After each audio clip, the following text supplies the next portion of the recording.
Vamos embora, então. Pri, bom dia, né? A pessoa acorda... A salva de palmas. A pessoa Gigantesca. meio que tem dificuldade pra dormir, inclusive, quando cai um técnico, tem um novo técnico, ou o fulaninho tá pra ser anunciado, o jogador e papapá. Conta pra gente, Priscila, quem é o novo técnico do São Paulo? Já tá assinado, ainda não tá? Até quando vai o acordo? Traz tudo que você tem de informations. Bom dia, Priscila Senhorães. Fala, Tainá, bom dia para você, para todo mundo da mesa, para todo mundo que está acompanhando a gente. Pois é, todo mundo caindo da cama, né? O São Paulo não está deixando a gente dormir nos últimos dias. E hoje a gente teve a notícia de um acordo encaminhado com um antigo nome, um nome conhecido já pela torcida do São Paulo, o Luiz Zubeldia, Tainá. Ele que foi sondado quando o Dorival Júnior foi para a seleção, foi uma das opções naquele momento no processo seletivo. Mas como acabou sendo um pouco demorado, o São Paulo estava um pouco com pressa, o Tricolor acabando optando pelo Carpini, que estava um pouco mais fácil de fechar para assumir o São Paulo. E aí agora, logo que o Carpini é demitido, ontem no caso, né, o São Paulo entra em contato com o Zubeldia, dessa vez não teve entrevista, um super processo seletivo com ele, né? Só teve uma retomada de contato, né? Você quer, você não quer. Ele demonstrou interesse, aí o São Paulo tinha ele como primeira opção, até pela facilidade também financeira, né? Tinham outros nomes aí na parada, mas que era um pouco mais difícil de fechar. Então, neste momento, eles têm um acordo bem encaminhado, já conversaram, falta apenas assinar. Ele deve chegar neste final de semana para terminar esses trâmites contratuais e burocráticos e já deve estar à frente do comando São Paulino no jogo da Libertadores contra o Barcelona na semana que vem. Nesse final de semana ainda não comanda, né? Vai ser o Milton Cruz que vai estar à frente do São Paulo, mas na semana que vem, até por isso a pressa do São Paulo, vai ser o Luiz Zubeldia comandando o time do Tricolor. Ô, Pri, depois da saída do Carpini, meio que ficou determinado a ideia de que seria um técnico... Bom, depois da saída não, porque a verdade é que antes da saída já se sabia que o São Paulo estava atrás de alguns nomes. Mas, enfim, quando se definiu que o Carpini não ia continuar, antes de avisá-lo, se pensou em alguns nomes e todos os nomes eram gringos. O São Paulo entendeu que precisava trazer um treinador estrangeiro para fazer esse novo trabalho? Sim, Tainá. É até engraçado a gente falar, porque os focos iniciais eram estrangeiro e com bagagem. Mas, no fim, o Zubeldia não tem essa super bagagem vencedora. Mas ele tem um tempo já de carreira, passou por clubes aqui do futebol sul-americano, então entende bastante ali de como lidar, principalmente no ano de Copa Libertadores, que o São Paulo tem muita expectativa de ir bem, né?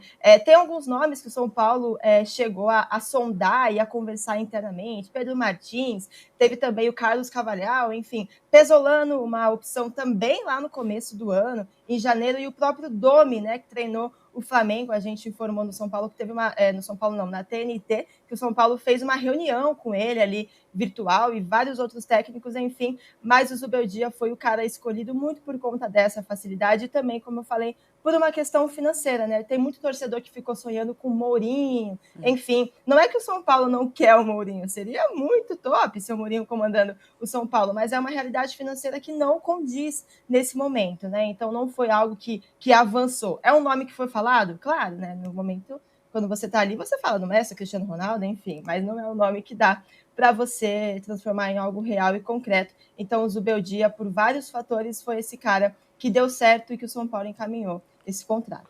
Sonhar é possível, mas às vezes tem que cair pra realidade. Saiu a notícia, 8 milhões de reais custa mensalmente a comissão técnica do José Mourinho. Então é completamente fora de realidade brasileira. O que é essa cara, velho? 8 milhões. É dinheiro, né? Pra comissão técnica inteira, né? Pra comissão técnica inteira. Mas ainda assim... Isso porque ele não tá no auge agora, né? Imagina 20 anos atrás. Né? A moeda, né, cara? Também, a moeda faz também. muita Nosso câmbio diferença, hoje é que cara. Pra ele, não favorece. sei lá, pra ele é 1,5 milhão. 1,5 milhão. Coisa que imagino que pro Zubeldia conte a favor. Inclusive, né, na questão financeira e tal, para você fazer esse acerto. Wallace, a Pri estava falando sobre ser estrangeiro e ter bagagem. Assim, me parece que o Zubeldia tá mais no pacote estrangeiro mesmo, né? Porque bagagem... O Zubeldia é um pouquinho mais velho que o Carpini, ele tem 43 anos de idade, o Carpini tinha 39. Ele tem mais tempo enquanto treinador, ele treina desde 2008. Ele foi um treinador que teve uma excelente categoria de base lá na Argentina, mas teve problemas físicos e teve que abandonar o esporte aos 23 anos de idade. O Zubeldia, ele é um técnico que, se a gente olhar a trajetória dele, não tem grandes camisas. Ele treinou a LDU, que talvez, com certeza, é a maior camisa que ele treinou. Acho que talvez até o Racing a gente possa colocar o Racing um pouco maior. Mas o trabalho dele no Racing ainda era um trabalho de muito início. Não dá pra gente tanto analisar assim. O trabalho da LDU, de fato, é um trabalho mais sólido. Ele vai ganhar o primeiro grande título dele no ano passado, eliminando o São Paulo. Ele já tinha eliminado o São Paulo anteriormente com o Lanús. Fato é, gente, que eu acho que se o São Paulo queria um nome matador pra acalmar a torcida, pra acalmar o elenco, pra acalmar... A gente sabe, a Pri muito mais do que a gente, os bastidores do São Paulo. Sim. É um clube muito quente dentro dos bastidores. Então, eu acho que o Zubeldia é um cara que vai dar essa acalmada pela nacionalidade, não pela trajetória. Porque a gente sabe que no Brasil, a nacionalidade, o hablar, ele, no final das contas, dá um pouquinho mais de calma. Mas pela trajetória, eu acho que ele tá uns 2 ou 3 passos à frente do Carpini. Não é um cara que tá uma avenida de distância. Ele tá uns passos à frente do Carpini. Ô, Pri, eu sei que você tem, até nas redes sociais, assim, né? Você tem um contato muito grande com o torcedor são paulino, até por fazer essa apuração, né? Muito do São Paulo e trazer pra gente muita informação. Como é que o torcedor lidou com essa possibilidade? Acho que o acordo fechado, assim, imagino que você ainda nem tenha tanta mensagem do torcedor, porque ele é muito recente, né? Foi agora de manhã. Aquela estratégia, né, Tainá, de soltar o nome nas mídias sociais para ver para perceber qual é a aprovação ou não. Teve a aprovação? Do São Paulo. Isso. Teve ou não teve, Pri? Olha, eu até vim olhar aqui no meu Instagram, mais ou menos. No geral, o pessoal tá feliz, falando apoiado, agora sim e tal. Mas eu Tainá, conversando bastante com alguns torcedores, porque a galera fala, mas não conhece tão bem, né? Mas pesquisou ali o nome e por isso está aprovando. Mas tem um detalhe que deixa o torcedor um pouco aliviado, que é o seguinte. Quando o Carpini ainda estava treinando o São Paulo, começaram a surgir alguns nomes, o próprio Domi, que a gente deu exclusivo, que o São Paulo teve uma reunião com ele, que chegou a preocupar o torcedor, tanto pelo nome, mas também pela falta de critério da diretoria do São Paulo. Então, quando você pega um cara que você já se interessou lá em janeiro, num processo seletivo gigantesco, você mostra um critério, você mostra que alguma coisa você está raciocinando com sentido no processo, né? Porque o São Paulo tentou 5 caras, eu nem sei o número concreto lá em janeiro, viu? Mas vamos supor, 5 caras. Aí o Carpini cai e o São Paulo não retoma nenhum dos 5 caras. Então o torcedor ficou, é só você voltar lá no começo, você não gostava daqueles nomes? Então por que você está indo agora para um monte de gente nada a ver que você nem cogitava antes? Então quando o São Paulo faz esse movimento de voltar no que já tinha gostado antes, o torcedor vê um critério da diretoria para buscar um treinador. E é muito isso que eu conversei com vários torcedores ali nas redes sociais, né? A diretoria teve uma decisão pautada no que já tinha pensado. E não, meu Deus, caiu o Carpini, vamos ver qualquer nome, todo mundo aí que tá livre e tal. Não, a diretoria voltou, mostrando um planejamento, né? Que é o que o torcedor quer. O torcedor quer um planejamento, que foi o que faltou na demissão do Carpini. Então, esse pequeno detalhe conta muito do torcedor aprovar esse movimento do São Paulo, sabe, Tainá? E por que o São Paulo... O que interessou do Zubeldia ao São Paulo, Pri? Porque o Wallace lembrou aqui até de 2 eliminações. Eu não sei, às vezes eu tenho a sensação também que isso dá uma chamada de atenção, assim, quando você enfrenta um adversário com um técnico gringo e o cara te apresenta um futebol que até não estava te chamando tanto a atenção, porque você não estava observando, mas aí quando te elimina, eu volto o foco um pouquinho para cá. Isso é muita realidade do futebol brasileiro, né? Muito. Com jogador, inclusive, né? Com jogador, né? O Montilho já era o Montilho, quando eliminou o Flamengo metendo um gol de cobertura, vários clubes brasileiros queriam o Montilho. Você quer um exemplo um pouco mais até exagerado? Quando o Abel Ferreira eliminou o Jorge Jesus, o Paok eliminou o Benfica naquela Champions League, pouca gente no Brasil falava-se sobre o Abel Ferreira. Claro, ninguém e o Abel Ferreira entrou na pauta dos times brasileiros e logo depois, sei lá, meses depois, veio parar no Palmeiras. É isso. Você acha que foi ali, Pri, que começou um olhar diferente ao Zubeldia nas eliminações do São Paulo e tal? O que atraiu, assim, o São Paulo a esse nome, você sabe? No começo do ano ali, Tainá, novamente relembrando que é um nome que interessa há tempo, o São Paulo realmente fez um estudo grande para buscar os nomes que teria interesse, que marcaria a entrevista e tal. E assim como foi o Carpini, o São Paulo se interessava por treinadores que têm um estilo de jogo que agrada o São Paulo e o torcedor e que teve algum tipo de resultado com esse estilo de jogo, né? Não só jogando, enfim, conseguindo bons jogos, vitórias e tal. O Zubeldia é um cara que conseguiu um título, e um título que não era fácil, com o seu estilo de jogo bem claro e tudo mais, assim como o Carpini fez no Água Santa. Então, o fato de você ter um jeito de jogar que agrada o São Paulo e mostrar como isso vai bem, de fato, né, na prática, que é o que o torcedor quer, conquistar títulos ou pelo menos fazer boas campanhas, é o que faz o São Paulo se interessar. Fez o São Paulo lá em janeiro se interessar e novamente ir atrás dele, porque nada mudou na vida dele desde então, né? Foi muito rápido, foi o quê? 100 dias que o Carpini ficou no São Paulo. Então, como ele não estava desempregado, isso também é um ponto importante, né? Como ele ainda estava desempregado, e ainda era um interesse em relação ao estilo de jogo e tudo mais que o São Paulo tem, o São Paulo voltou atrás disso, e é importante a gente relembrar também, como eu já falei, do fato financeiro. Isso fez uma diferença importante na hora do São Paulo escolher o treinador. Ô Jorge, você vê essa linha de planejamento, de alguma forma, assim, que o torcedor tá meio enxergando por ter procurado lá atrás e voltar a procurar o mesmo cara agora? Mas tem um ponto nisso aí, tá? Porque ficou pelo menos no Muricy Ramalho, na época, ficou uma sequela dessa procura, dessa investida mal sucedida do Zubeldia no início do ano. O Muricy deu uma entrevista à CNN e aí ele foi perguntado, CNN Brasil, sim, óbvio, e aí ele foi perguntado sobre o Zubeldia, e tem muita gente resgatando essa entrevista agora de manhã nas redes sociais aí. E o Muricy falou, não, a gente ligou pro cara, aí o cara desmarcou, aí ficou 2, 3 dias pra conversar, fez muita pose e a gente tava com pressa. Mandou um minhacha? Fez muita pose, o Muricy usa essa frase. Fez muita pose e a gente tava com pressa, porque o Dorival saiu de maneira inesperada, faltavam 10, 12 dias para começar o Campeonato Paulista e o Zubeldia tava tinha acabado de sair da LDU e tal. Então, eu gostaria muito agora de entender como fica o Muricy Ramalho. Ouvi de novo o Muricy. Sim. Se a situação está superada, se isso provocou algum desconforto nele, a nova investida do São Paulo, porque ele, as palavras foram dele, na entrevista à CNN, se mostrou bem chateado com a postura do Zubeldia lá atrás. Pode ser que alguma coisa tenha mudado. Né?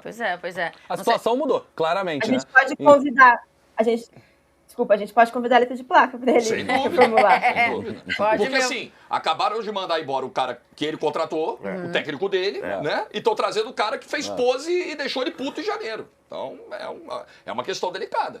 Mas assim, eu entendo o Muricy ter essa opinião, enfim.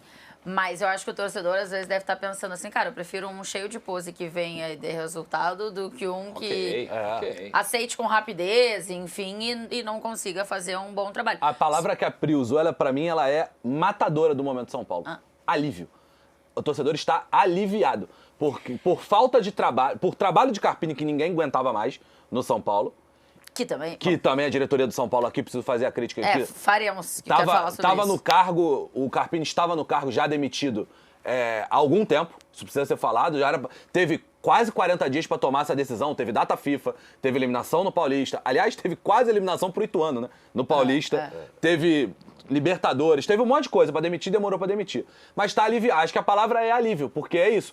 Tem um técnico novo, novas ideias, um técnico que a gente não aguentava mais. Podia, com todo respeito, podia ser Rafa Benítez, que foi um nome que acabou saindo nas redes sociais, a torcida do São Paulo rejeitou muito rapidamente esse nome. Então, assim, cara, eu acho que é alívio. O torcedor do São Paulo, nesse momento, tá bem aliviado. Assim, Pri, eu sei que muito torcedor falou no nome do Zubeldia e tal, eu só não sei se muito torcedor conhece o Zubeldia, de fato. Quem é esse treinador que chega para assumir o tricolor nos próximos dias? Imaginamos, como você disse, já estando à frente do time na Libertadores.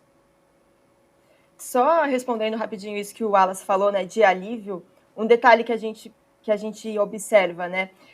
Apesar de ser um técnico que muita gente não conhece e tudo mais, quando a gente assiste alguns jogos, a gente vê que é um técnico pelo menos organizado. E por isso esse alívio, porque o São Paulo era um time completamente desorganizado em tudo que fazia nos últimos tempos, quando entrava em campo. Então, acho que esse alívio do torcedor também é por conta disso. Falando um pouquinho do Zubeldia, né? Quem é o Zubeldia? Como é que jogam os times do Zubeldia? Eu dei uma estudada nos últimos dias, Tainá, desde que começaram a surgir esses boatos da demissão do Carpini. Ele é um cara que gosta de jogar ali com uma linha de 4 defensiva, né? O São Paulo, inclusive, chegou a jogar com 3 zagueiros com o Carpini e durante o jogo virava para uma linha de 4, enfim. E aí ele gosta de ter os seus volantes ali bem perto para fazer essa saída de bola, que pode potencializar bastante o Alisson e também o Pablo Maia, lembrando que essa dupla quando o Dorival Júnior estava no comando, foi muito bem. Eles eram destaques do São Paulo. O Alisson deu uma baita volta por cima, com o Dorival sendo mais ativo ali na dupla de volantes. E aí ele gosta bastante, indo um pouco para frente, Tainá, ele é um cara que gosta de jogar para frente pelos lados, né? E ele gosta de chamar a marcação, assistindo vários jogos e várias jogadas repetidas, ele gosta de chamar a marcação para um lado, pelos seus pontas, e inverter o jogo rapidamente. Até por isso ele usa bastante o pivô para inverter esse jogo. E quando ele inverte, quase sempre ele está em vantagem, né? Porque como o ponta e o lateral sempre estão bem perto, ele chega quase sempre com uma vantagem ou 1 contra 1 ou de 2 contra 1. E aí, então, a bola chega para tentar alguém fazer esse gol. Até o próprio Rames pode ser importante nessa entrada da área, ele que tem muita experiência, enfim. É uma curiosidade que a gente tem, se ele vai ter esse espaço nesse time, né? É o que a gente imagina que ele pode fazer. Então, ele é esse cara que joga muito com as pontas e a dupla de volante é bem importante, trazendo a bola de trás, mas também ajudando a construir as jogadas. Então, fica essa pequena preocupação, talvez, né? Porque o São Paulo não tem muitas opções de ponta e tem muita lesão. Então, isso vai ser uma coisa para o São Paulo prestar atenção, né? A condição física desses caras. A gente tem Ferreirinha, a gente tem o Rato, o William Gomes, enfim, jogadores que fazem essa função. E aí vai ter que ter essa atenção para manter as pontas bem, para ele conseguir encaixar esse estilo de jogo com frequência, né? Não ter que ficar mudando toda hora, como o próprio Carpini sofreu bastante, tendo que alterar o que ele imaginava e tudo mais ao longo das partidas por conta das lesões. Mas é mais ou menos assim que a gente observa os últimos jogos dele, Tainá. Essa é uma questão, assim, com qualquer treinador que o São Paulo vai ter que resolver, né? Que é a questão das lesões, deixar o departamento médico mais vazio, para aí sim o treinador ter opções e aí conseguir botar a ideia de jogo dele em prática. Às vezes o cara até tem boas ideias, mas se ele não tiver a possibilidade de contar com boa parte dos atletas, enfim, ou e com os principais atletas. E algumas lesões, né, Pri, recorrentes, né? Lesões de machucar, lesões que em tese já tinham sido saradas, né? Então, assim, e aí... Exato. Tem um tempinho, já tinha trocado do departamento médico, então, assim, é uma coisa que tem atrapalhado demais a sequência do São Paulo. Isso é algo que a gente precisa descobrir de fato, né? Alguém precisa desvendar esse mistério, porque é muita lesão e, como o Vitor Sérgio disse, repete muito. O Lucas lesiona, volta, lesiona. O Rato lesiona, perde um monte de tempo, volta, lesiona. Então, o São Paulo precisa muito dar essa atenção, mais do que dá para a comissão técnica, né? Rever ali os seus métodos, enfim, não sei dizer se os profissionais, acho que seria até desrespeitoso falar isso. Não, seríamos tem que rever. Seríamos irresponsáveis se a gente quisesse abordar alguma coisa aqui. Primeiro, que não temos conhecimento para isso. E segundo, que não conhecemos... Não temos acesso ao CT. Não temos acesso, então só estamos dizendo que é um fato, tem acontecido e isso atrapalha demais, né? E isso impede uma sequência. Agora, o motivo, a gente não seria responsável de querer cagar a regra aqui, porque não temos formação para isso. Mas a gente exercita a lógica todos os dias, né? A gente tenta desenvolver sempre um pensamento lógico. Um clube que já teve, no ano do Crespo, por exemplo, mais de 40 lesões. Esse mesmo clube sofreu com lesões no ano passado. Esse mesmo clube tem 18 lesões em 3 meses e meio, gente. 18 lesões só nesse ano. Tem alguma coisa muito errada. A gente não